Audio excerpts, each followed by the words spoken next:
Hello everyone and welcome to the Philippine First Day Cover channel. For this week's episode, we will be talking about the Parol.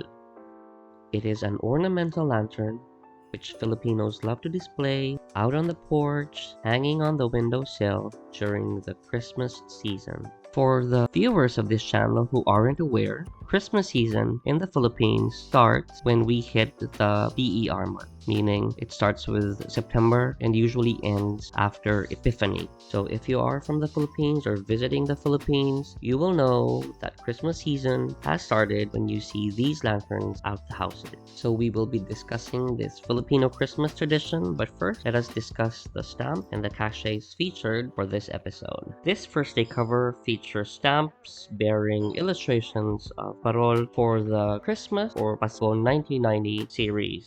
The stamps on the upper portion of the first day cover is a centennial of 4 with a 1 peso denomination, bears the illustration of traditional paroles, and it also bears the word Pasko 90, and the single stamp at the bottom of the first day cover is a 5 peso and 50-cent denomination stamp which features a more modern lantern.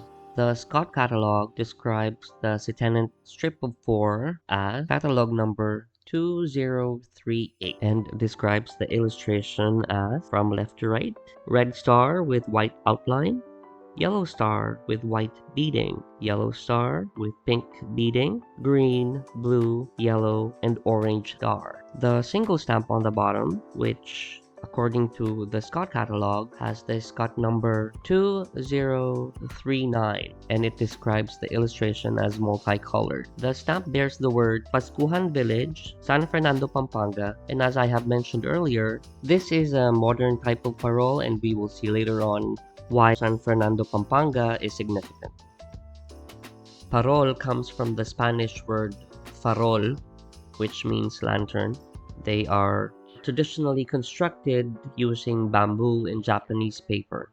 They are illuminated traditionally with candles, oil lamps, or carbide lamps, while modern paroles are made using materials such as metal, plastic, capi shells, and are usually illuminated using electric lightings. A parol can come in different shapes and sizes, but the most common form that we see is usually the 5-pointed star. The more modern ones are those large disc-shaped electronic versions of the parol. These modern versions of the parol are usually produced in San Fernando, Pampanga, and is known as Parol San Fernando. The parol is a part of the Panunuluyan pageant in the 9-day Christmas novena procession during the Spanish colonial period. Initially, it was rectangular or oblong in shape, which was made of white paper, but eventually it was made into various shapes and colors. The standard 5-pointed star, which symbolizes the Star of Bethlehem, came into being during the American colonial period. There is a tradition in Pampanga called Lubenas, which dates back into the early 1800s. Lubenas comes from the word novena, which is a term designated for a spiritual devotion consisting of set forms of prayers for 9 consecutive days. The Lubenas are held for 9 consecutive days on the eve of every simbang gabi. It is a land-based procession wherein the head of the procession is made up of a cross and 2 rows of star lanterns mounted on a bamboo pole. The order of the procession would be that it features a cross-shaped parol at the head of the procession, which represents Jesus, and then it is followed by a fish-shaped parol with hinged jaws.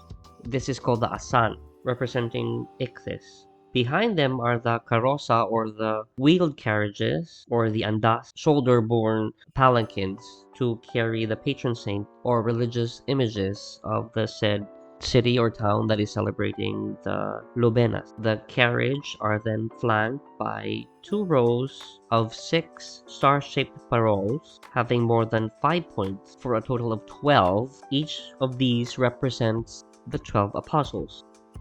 Behind the carriage is a giant, intricately designed lantern, which is the origin of the Giant Lantern Festival, and it can take any form. The giant lantern is then followed by a choir or a band singing various versions of Dios te salve, which is the local adaptation of Ave Maria with Spanish lyrics. But they are rarely featured in today's procession. The five-pointed star-shaped parol did not get standardized until the American colonial period. Based on oral accounts, an artisan from Pampanga named Francisco Estanislao allegedly crafted the first five-pointed star-shaped parol in 1908. His creation was made of bamboo strips covered with Japanese paper and illuminated by a candle or carburetor. The first battery-operated parol with incandescent bulbs was produced in the 1940s. In 1957, parols with rotor systems were invented by the lantern maker Rodolfo David. The parol was used for the year's entry of Barangay Santa Lucia in the giant lantern festival of San Fernando, Pampanga. His parol used rotating steel drums with wires on hairpins to program the light and music. This became the template for commercial electric parols called Parol San Fernando, sold from 1964 onwards. The parol is an iconic symbol of the Filipino Christmas, and their debut on houses and streets usually starts in September, along with other Christmas symbols signaling the start of the Christmas season in the Philippines. It also retained its association with the Simbang Gabi ritual, which is a series of dawn masses starting from December 16 until December 24th. The parols are traditionally hung until January, and it is traditionally removed after the Epiphany in honor of the three kings and their visit to the infant Jesus. With the Filipino diaspora, you can see a parol during the Christmas season where Filipinos have settled. With its humble beginning as a square white lantern, to the five-pointed star illuminated by candles, to the modern counterpart with dancing LED light, the parol is a tradition that Filipinos keep in their hearts. Now that we know how this colorful tradition came about, I hope that when we see a parol, we learn to appreciate its humble beginning and the Filipinos' love for this tradition. As seen in this first day cover, issued on December 3rd, 1990, as the postmark is seen with a pictorial cancellation bearing a parol similar to that of the stamp, and the cachet bears the exact image of the parol on the third stamp on the left.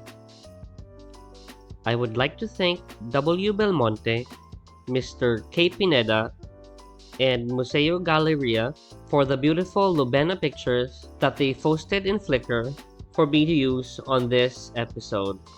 I hope the topic has enlightened you, and I'll see you on the next episode.